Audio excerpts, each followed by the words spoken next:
আসসালামু আলাইকুম ফ্রেন্ডস, তোমরা সবাই কেমন আছো? আলহামদুলিল্লাহ আমি অনেক ভালো আছি। নতুন আরেকটা রেসিপি নিয়ে তোমাদের সামনে চলে আসলাম। তো আজকে আমি খাস্তা বিস্কুট বানাবো। তো চলো দেখা যাক। সেই জন্য আমি 2 কাপ আটা নিয়ে নিয়েছি।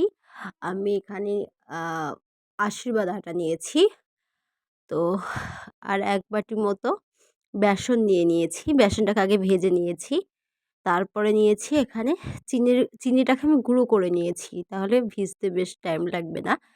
চিনিটাকে গুঁড়ো করে নেওয়ার পরে এবার এখানে আমি দিয়ে দেবো ৩ চামচ মতো ঘি। তো দেখতে পাচ্ছ আমার ঘি দেওয়া হয়ে গেছে। এবার এর মধ্যে আমি অ্যাড করব একটুখানি নুন। দেখতে পাচ্ছ নুনটা দিলে স্বাদটা আসে, ওই যে মানে ব্যালেন্সটা রাখে, ওই জন্য দেওয়া হয়েছে। আর এর মধ্যে দিয়ে দেবো খাবার সোডা। এখানে তোমরা বেকিং পাউডার থাকলেও দিতে পারো, তো আমার কাছে নেই, সেই জন্য আমি খাবার সোডাটা দিয়েছি।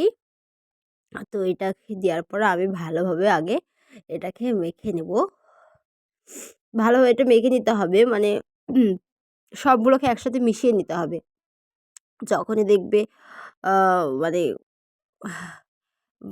মাখানো মানে সবটা মিশানো হয়ে গেছে, তখনই এর মধ্যে তেল দিয়ে মাখবে। প্রথমে কিছুটা তেল দিয়ে নেবে, দিয়ে অল্প অল্প করে মাখবে। মাখার পর এর মধ্যে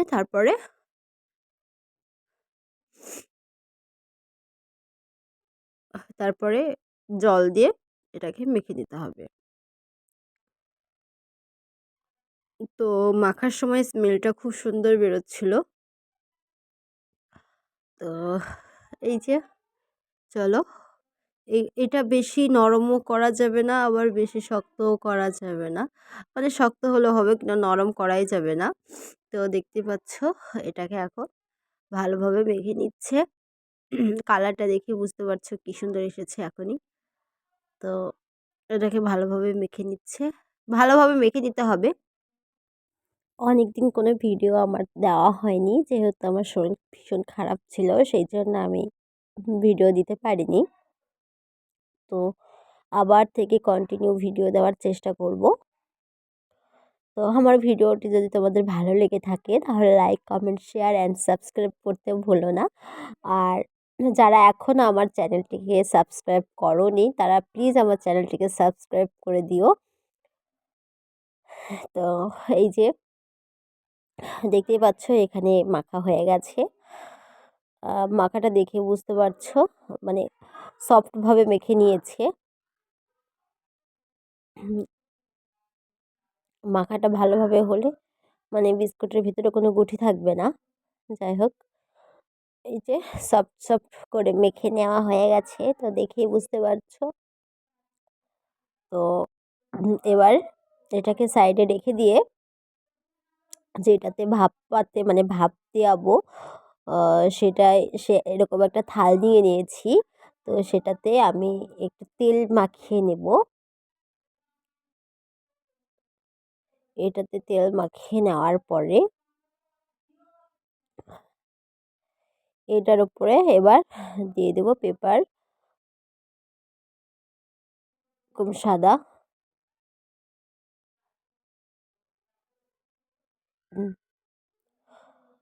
দেওয়ার পরে এটার উপরে একটু তেল মাখিয়ে নেব, যেন বিস্কুটগুলো না লেগে যায়, সেই কারণে। তো এই দেখতেই পাচ্ছ নিচে যেহেতু তেল মাখানো আছে, সেই জন্য ওপরটা সেরকমভাবে মাখাইনি। তো এবার বিস্কুটগুলো তৈরি করে নেব। তো এই যে ওখান থেকে একটা লেচি কেটে নিল। এবার প্রসেসটা তোমরা ভালো করে দেখো। বিস্কিট বানানোর এখানে গোল শেপ দিব না, আমরা এখানে লম্বা শেপ দিব। তোমরা যে কোনো শেপ তোমাদের ইচ্ছা মতো দিতে পারো, কেটে আবার হাতেও এভাবে তৈরি করতে পারো। পুরোই তোমাদের মতো দিবা। তোমাদেরকে হাতে বানিয়েই দেখাচ্ছি। আমরা এখানে লম্বাটা দিচ্ছি। তো আগে হাতে তাহলে একটু তেল মাখিয়ে নিবে, যেন বিস্কিটটা না লেগে যায়। দেখতেই পাচ্ছ। তো এই যে হয়ে আছে। এবার চলো দেখা যাক। যেহেতু মানে বিস্কুটের সাইজটা আনতে হবে, সে কারণে সাইড থেকে একটু একটু করে কেটে দিচ্ছে, যেটুকু বাড়তি মনে হচ্ছিল সেইটুকু কেটে দিবে 4 সাইডটা। তো দেখতে পাচ্ছ একটা হয়ে গেছে। তো এইভাবেই এখন সবগুলা করে নেব।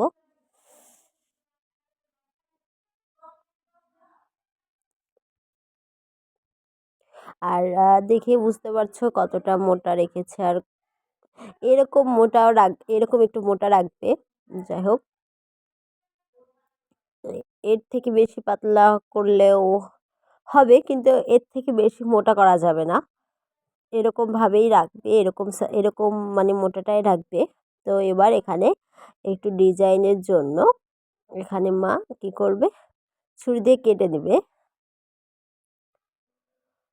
তোমরা ডিজাইনটা তোমাদের ইচ্ছা মতো দিতে পারো।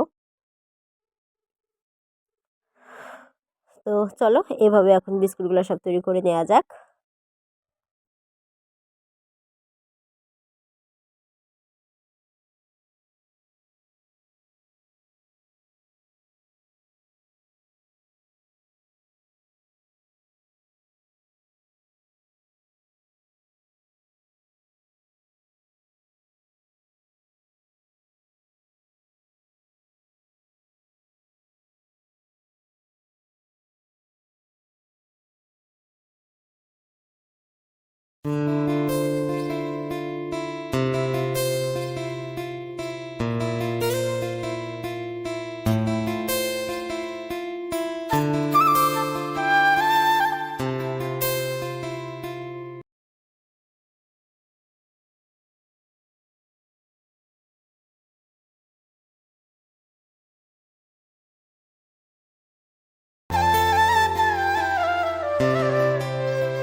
তো দেখতেই পাচ্ছ সবগুলোই করে নেওয়া হয়ে গেছে।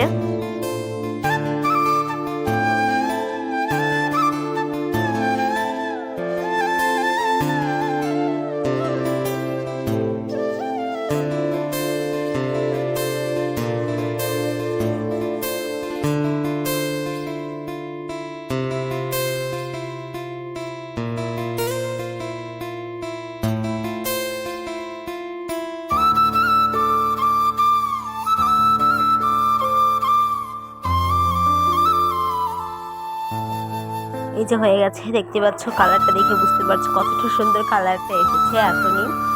তো এবার এটার উপরে এবার তেল মাখিয়ে মানে বিস্কুটগুলোর উপরে এবার হালকা হালকা করে ঘি লাগিয়ে দিব, যেন কালারটা ভালো আসে আরও। তো চলো লাগিয়ে নিই তেলগুলো, তেলটা ঘি। এই রেসিপিটা একবার হলেও তোমরা বাড়িতে ট্রাই করে দেখবে, আশা করি তোমাদের ভালো লাগবে।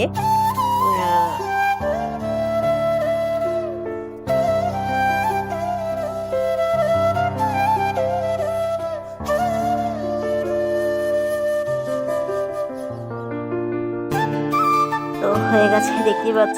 এবার এটাকে ভাপ দিব। এটা তোমরা ভাজলেও হবে, তেল দিয়ে ভাজলেও হবে, আবার এভাবে ভাপ দিলেও হবে। তো আমরা এটাকে ভাপ দিয়ে দেখাবো, তোমরা চাইলে ভাজতেও পারো। তো এই যে কড়াতে প্রথমে দিয়ে দিল, মানে থালাটা যেন নিচে একদম ঠেকে না যায়, দেখবে যেন কড়া থেকে থালাটা একটু উঁচুতে থাকে। তো এই যে হয়ে গেছে, এবার এটাকে ঢেকে দিবে। ঢেকে দিয়ে 30-35 মিনিট হতে দিবে। তো দেখতে পাচ্ছ বিস্কিটগুলো কতটা ফুলেছে, আর বুঝতেই পারছো বিস্কুটগুলো যখন থাকবে একটু নরম নরম, মানে ভাপে থাকবে তখন নরম নরম থাকবে। এটাকে ঠান্ডা হওয়ার পর এগুলো একটু শক্ত শক্ত হবে। তো তোমরা নামিয়ে কিছুক্ষণ ঠান্ডা হতে দিবে। ঠান্ডা হওয়ার পরেই দেখতে পাবে যে বিস্কুটগুলো শক্ত শক্ত হয়ে আসছে। তো এই যে হয়ে গেছে দেখতেই পাচ্ছ। আর বাজার থেকে বিস্কিট না কিনে বাড়িতে এভাবেই তৈরি করে দেখুন, আশা করি ভালো লাগবে। তো চলো তোমাদেরকে এবার একটা ভেঙে দেখাই। তো তোমরা দেখেই বুঝতে পারছো কতটা শক্ত হয়ে গেছে, মানে প্রপারলি বিস্কিটের মতোই হয়ে গেছে। মেনলি যেরকম বিস্কুটগুলো খেতে হয় সেরকমই হয়েছিল, আর খেতে খুব সুন্দর হয়েছিল। আল্লাহ হাফিজ।